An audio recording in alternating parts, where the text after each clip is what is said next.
기도하겠습니다.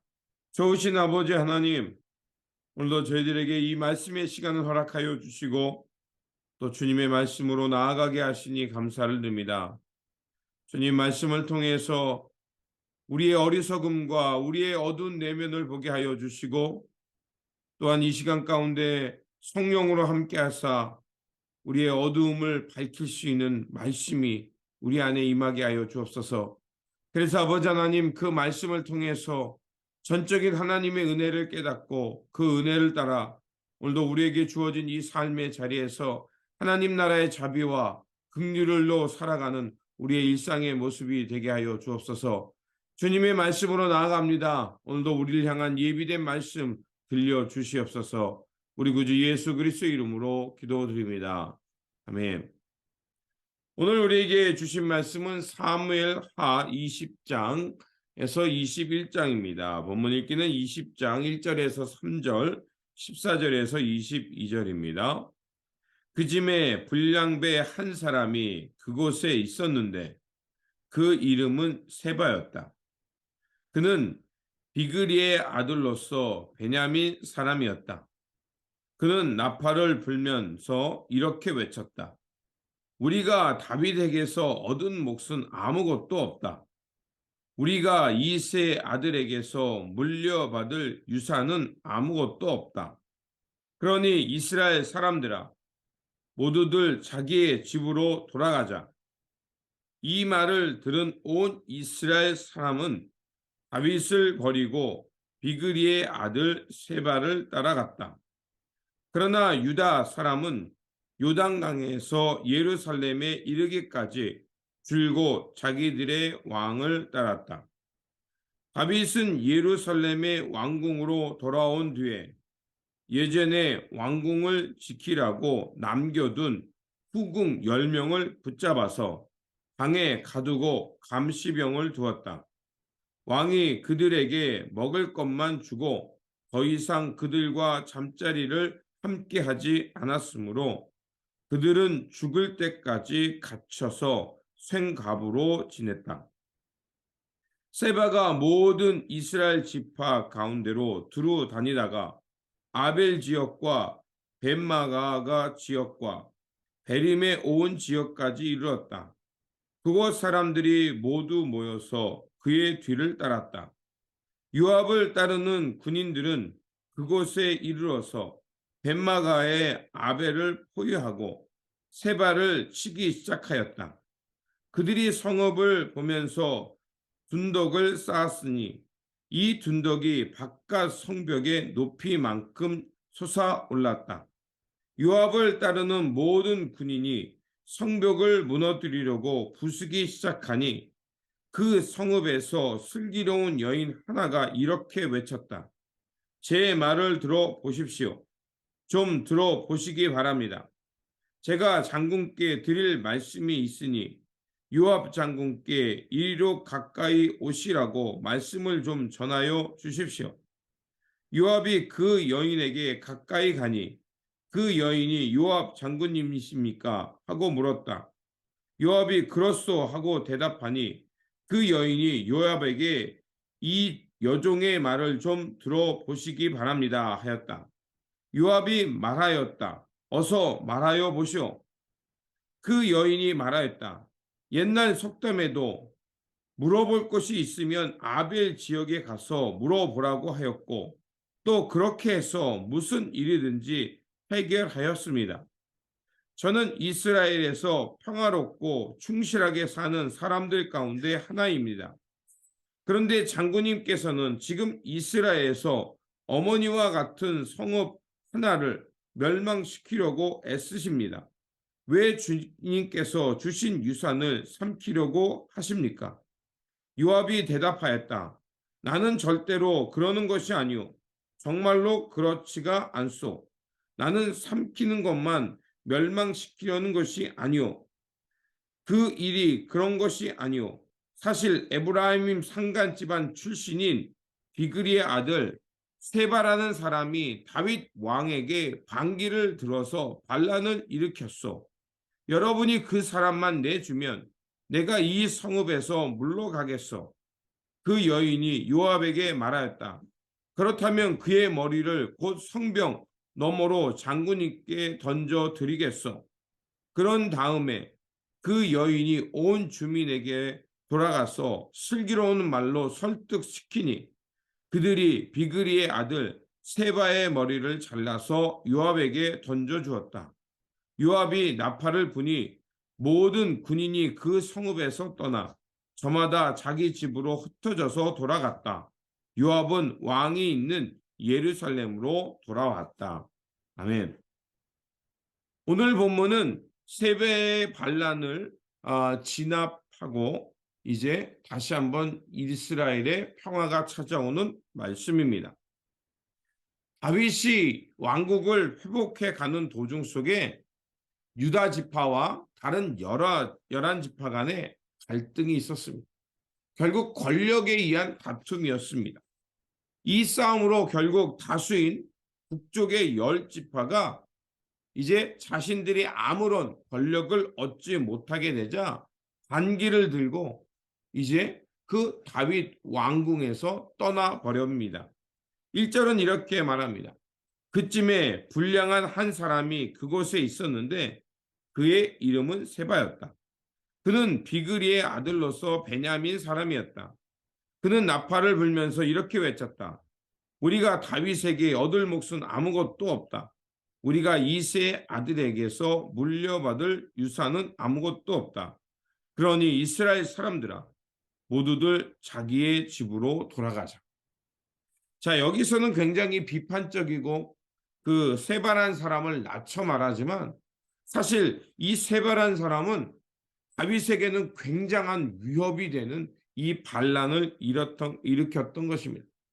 왜냐하면 압살롬은 아버지에게 반기를 들었거든요. 그러니까 이거는 어떻게 본다면 지파 안에서의 반란이라고 말할 수 있습니다.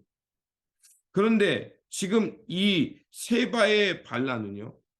지금 베냐민 사람이었고 그리고 어떻습니까? 다른 10지파가 그를 따랐습니다. 그러니까 유다만 빼고 다른 지파의 이 북쪽에 있는 사람들이 이제 그 다윗 왕국으로부터 분리되려고 하는 그 위기의 반란이었다는 것입니다. 그래서 다윗은 그 반란을 진압하기 위해 압살롬의 군 지휘관이었던 아마샤를 이제 세바에 보내서 세바가 있는 요새로 보냅니다. 그런데 어찌된 일인지 그 요압 장군을 앞세우는 것이 아니라 압살롬과 함께 자신에게 반역을 했던 아마샤를 앞세웁니다. 이걸 통해 유추해 볼 수 있는 것은 지금 어제 말씀처럼 요압이 그 예루살렘에서 그 다윗에서 뭐라고 했습니까? 당신은 지금 너무 슬퍼하고 있다. 압살롬의 죽음만 슬퍼하고 우리의 승리는 우리를 우리를 알아주지 않는다라고 굉장히 분노하면서 다윗에게 그 항변을 했죠. 아마 이 문제 때문에 어떻게 보면 다윗과 요압의 관계가 소원해지고요. 그리고 그 신뢰의 관계가 깨졌던 것 같습니다. 그래서 아마샤를 앞세워서 그 반란을 진압하려고 했습니다. 그런데 아마사가 소극적이었죠. 왜냐하면 압살롬 편에 섰던 장관이었으니까. 이런 사이에 그 균열을 보고서 요압이 그 아마사에게 나아가서 아마사를 살해하고 다시 자기의 권력의 그 군사적 그 권력을 장악하게 됩니다. 결국 그 아마사는 요압의 속임수에 죽고 군의 주도권을 찾아옵니다. 요압이라는 사람을 보면 어떻게 보면 매우 충성스러운 장수라고 볼 수 있지만 때로는 어떻습니까? 압살롬을 살려놓으라 근데 죽였고요.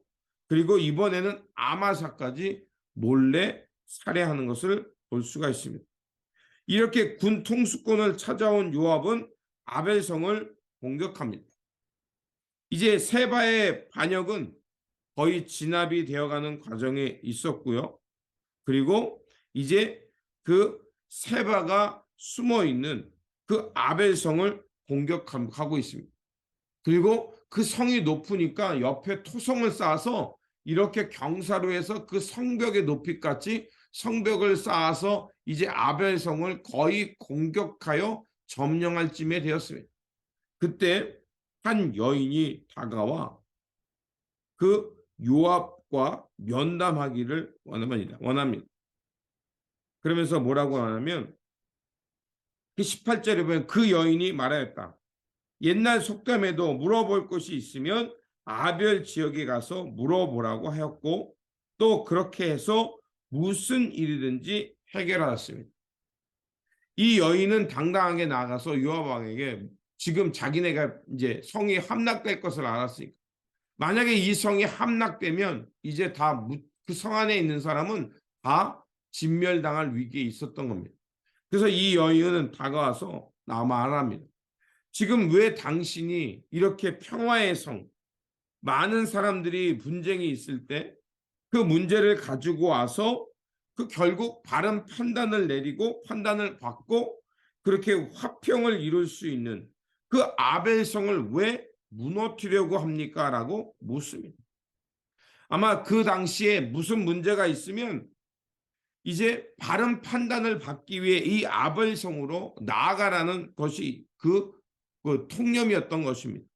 그래서 그 아벨성은요, 이스라엘의 어미같이 화평한 도시, 그 바른 판단을 통해서 평화를 이뤄내는 도시라는 이런 소문이 있었던 겁니다. 그래서 오늘 본문에 보니까 이스라엘의 어머니 같은 성읍이라고 말하고 있어요. 그러니까 굉장히 그곳에 있는 사람들이 굉장히 판단을 잘했고 그리고 평화를 잘 이루어가는 성읍이었다는 것입니다. 그래서 요압에게 나아간 겁니다. 왜 이런 평화의 도시를 파괴하려고 합니까? 그러자 요압이 말합니다.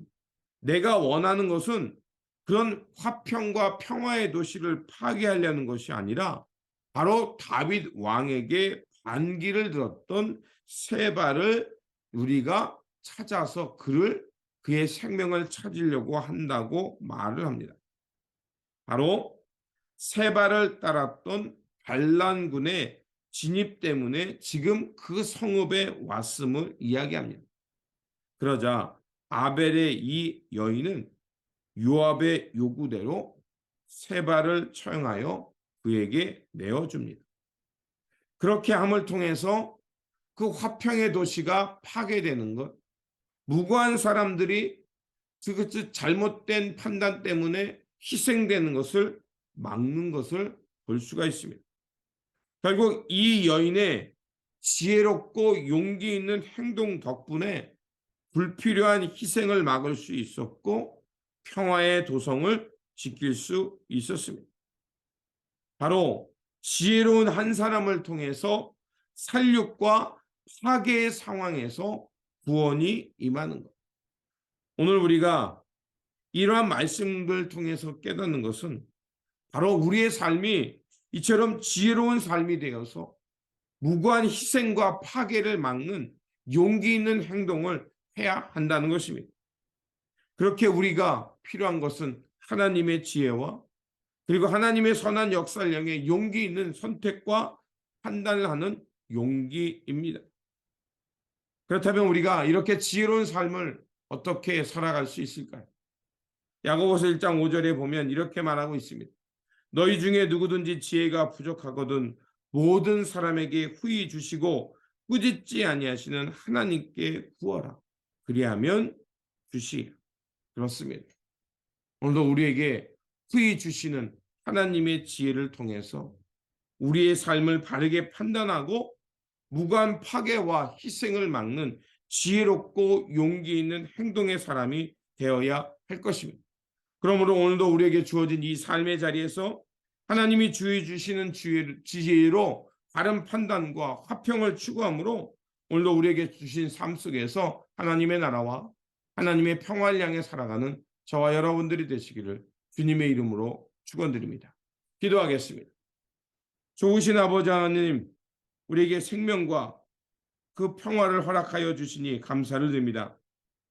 오늘 말씀을 통해서 지혜로운 한 여인을 통해서 그 성읍에 있는 사람들이 무고한 희생과 파괴를 막을 수 있었던 것처럼 오늘 우리의 삶이 하나님의 지혜 가운데 거하게 하여 주시고 그 지혜를 통해서 이 땅에 하나님의 평화와 또 화평을 가져오는 그 용기 있는 행동의 사람들이 되게 하여 주옵소서.